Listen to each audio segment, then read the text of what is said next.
Hey guys, so I was just editing the first part of the roll for yarn video, and I realized as I was looking at the footage and thinking about this granny square here that I made in that video that I don't like it. I don't like the mix of darker muted tones with such a bright colorful color, and when you look at all of the yarn that I had picked, it was too there was the too bright and then the too muted. It was just too opposite. So I've decided that I am going to put this one aside and I'm going to start over. I have reordered my list, so I now have a list of all of the bright and colorful ones and then a list of all of the muted ones. So in the bright colorful ones, I have hot pink, pale green, the purple variegated, the blue green, the blue variegated, blue purple, pastel rainbow, and bright rainbow in the same category, since there's so little of the bright rainbow. As a reminder, this is the bright rainbow in here.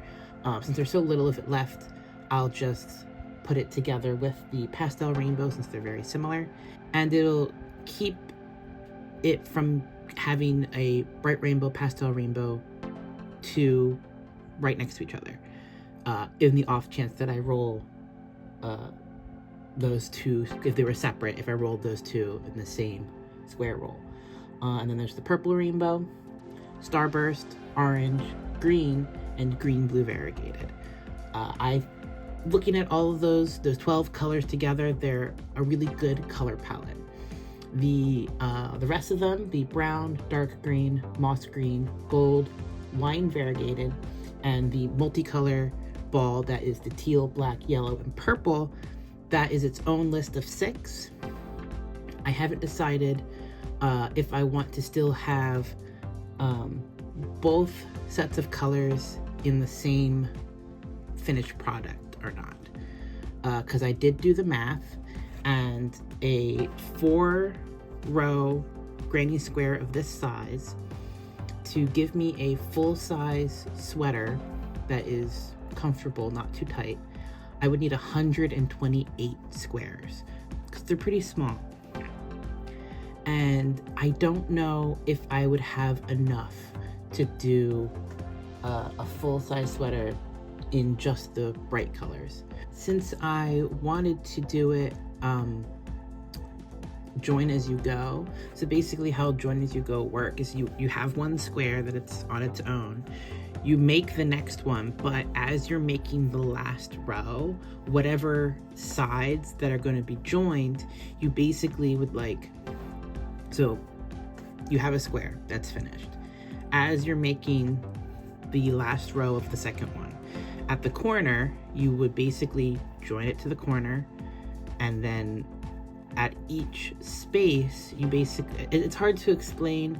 I understand it in principle, I've never done it before, but it's just joining at the spaces of the square, and then it's joint along one edge, and then when you have another one, you then do it on the other side, and then when you get to a point where it's like the next row, you do it along the top side, and then you'll have like an L shape,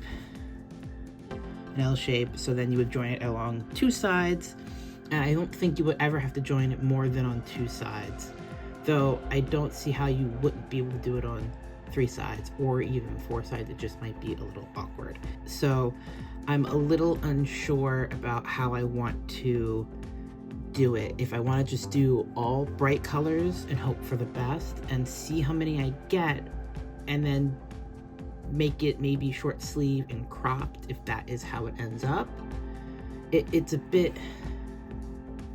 I'm a bit unsure. I also don't know if I want to add a 5th row to make them a little bigger, so I would have to make less of them, because 128 is a lot. I have not done the math for if they were slightly bigger. It's kind of rudimentary how I figure out how many I need. I basically just place If I have multiple squares, I would do multiple squares, but I just have this one. So I just placed it against my body and kind of just like placed, flipped it across like my chest, and then like down my arm and around my arm and down my torso. And once I got the like measurements of how many across, how many down, I figure out how many would be like the front panel, and then you double it for the back panel. Same with the sleeves. It would have been 96 if it was skin tight, and I would not want it to be that tight. At a larger size, I don't know what it would be. And I'm not gonna take this one apart and remake it with like a different color here, because I'm also not including the silver. If you didn't notice, I did take out this silver here at the center, and I took out the solid purple, this one. So I took out the solid purple and I took out the silver, and as I said, I joined the bright rainbow and the pastel rainbow into one category, and I bumped up the one that had the 4 colors together. So I am going to, I hope I have a 12-sided die in this pouch here.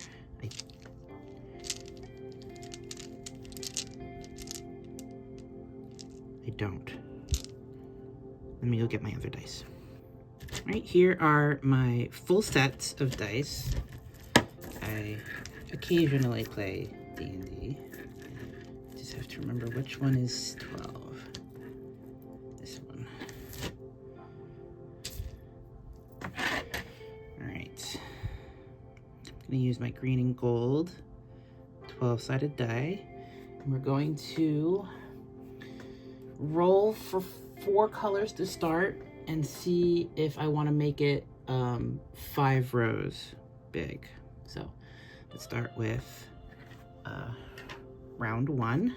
Roll whatever. All right, you see that? It's 11. That is green. It's this one. And just like I said in my last video, I'm not going to be repeating any colors in a single granny square. All right, 1. That is hot pink. It's not that bad. A rainbow would be nice. Tie these colors together. That's a 3. That's purple variegated. That's fine. Got my bag of all the yarn scraps right next to me. So this is for the 4th color. Please be something rainbow. 11 again, that's green, so we're gonna re-roll. 5 is blue variegated, which I designated this. It's not a bad color palette. These 3 look good together. But let's see what the 5th roll would be, and I'll keep it on standby if I decide to make it larger. 7. Pastel rainbow / bright rainbow. So we're gonna do the pastel. I think that definitely ties it in a little bit better. It doesn't have purple in it, but it has pink and it has blue, and it has a very little bit of green. So green is actually a center color, so I'm going to get my other green. It's a slightly different shade. It's a slightly cooler shade of green, which kind of works with our cooler shades here. So we are going to start using the same hook. And we're going to do a magic circle again.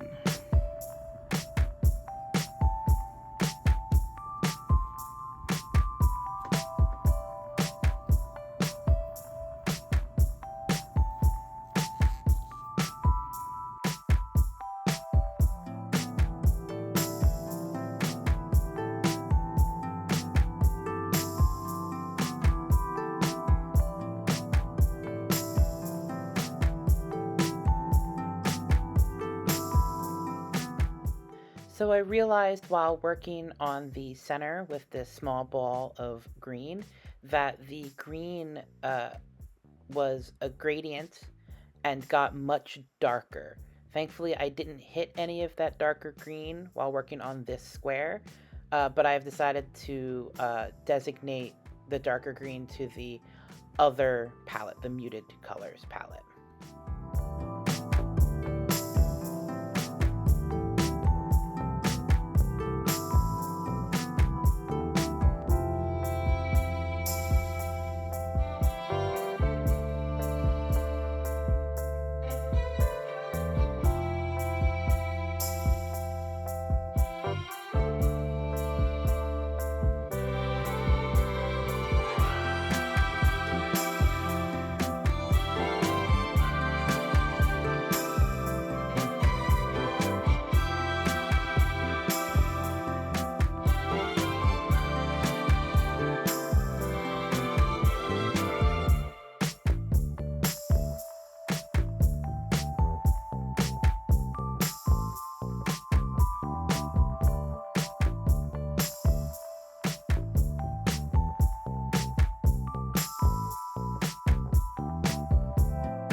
I realized while I was working on it that the second, third, and fourth color actually made up the bi flag, which honestly made me very happy.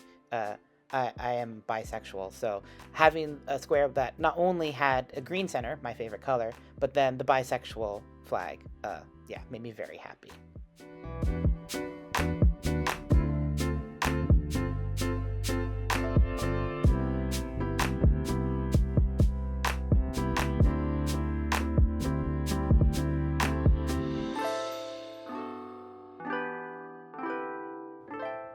I realized pretty early on that I was definitely going to be doing a fifth row, and that I liked the pastel rainbow being included in this particular square. It really tied everything together with the green, the blue, the pink. It just worked out perfectly.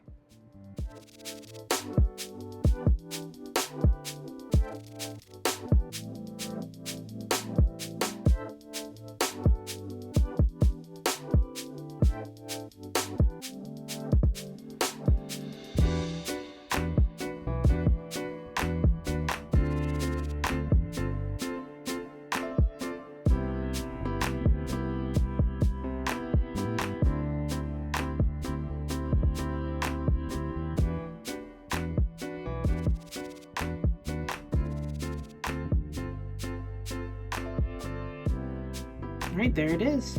I definitely like these colors together much better.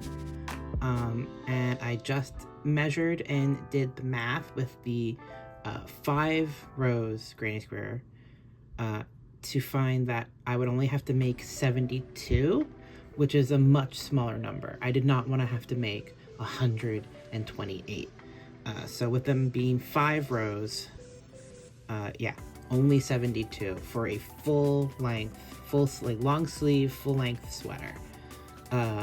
Definitely think I can get 72 out of just the rainbow yarn. So we'll see, but let's roll for our next one and see what we get. Let's hope for no repeat colors. I know from square to square we can have repeat colors, but you know, I want to work with a different color. So let's see what we get. That's 1. That's hot pink again. That's okay. pink. Give me a different color. That is 9, and that's the Starburst. It's in here somewhere. Yeah, I should be able to do a second row with that. That's enough. All right, and then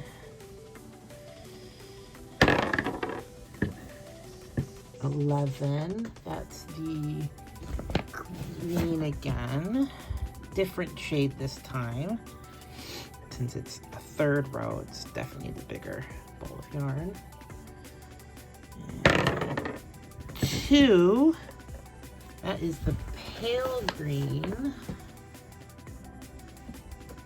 Let's get that out of there. And one more, bring it home with something good. 8. Purple rainbow. That is this one. Oops. And when we get to this color, I will show you what Join As You Go looks like. So yeah, let's do it. All right, so I got my first 4 rows done of my second square. I figure you guys don't want to watch me make another granny square. I've already filmed myself make 3 at this point. All right, so I just watched another tutorial about how to join as you go. I've watched a couple in the past. So yeah, let's get started on that.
Okay, so the tutorial I just watched said to do 2 sides, and now she was doing a chain 1 in, you can't see that, I'm so sorry.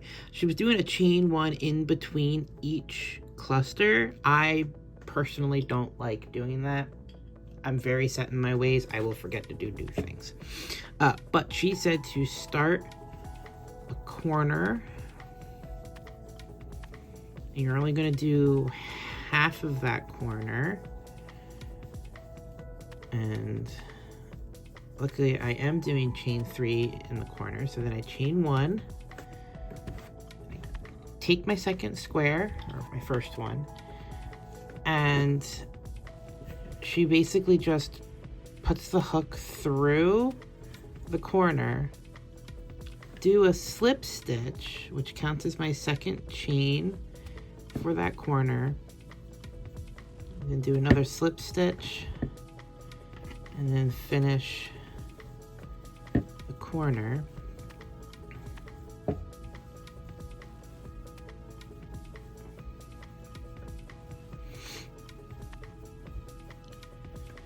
Okay, and then she counts it as a chain one. Basically, we slip stitch into every space of the square we're attaching to, but I wonder if I can just do that and no, I have to slip stitch because my hook will be trapped in there, so I have to slip stitch out and then do the 3 in this spot.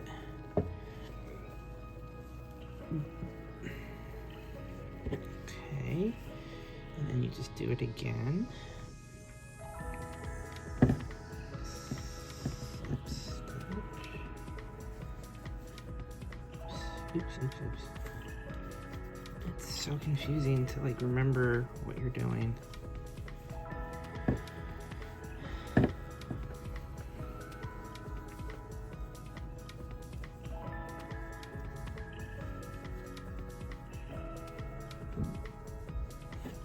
Okay.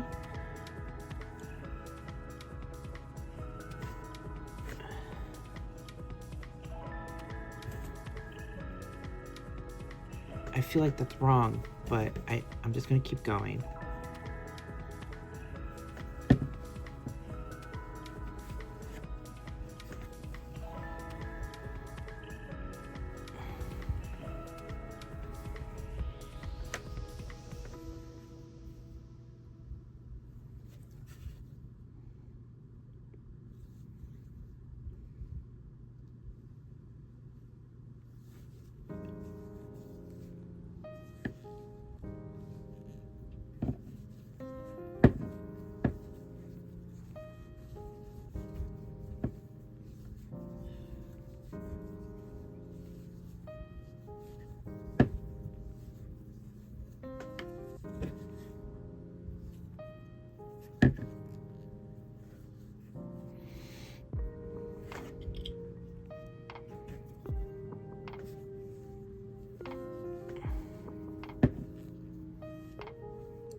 Okay, it worked out. It just felt wrong. So chain 1 in, slip stitch, chain 1, and then finish the corner, and then we just work to the end. Okay, so there's my, there's my second square. I like how this one looks. The light green really does look more yellow because it's even lighter than this green and the rainbow that I used on the outside. It did have a bit black in there. I knew that. That's fine, but I'm glad the orange showed up to tie in with the orange, the pink, green, all of that. And then here is our two next to each other. I really like how they look next to each other. I think I'm gonna call it there for this video.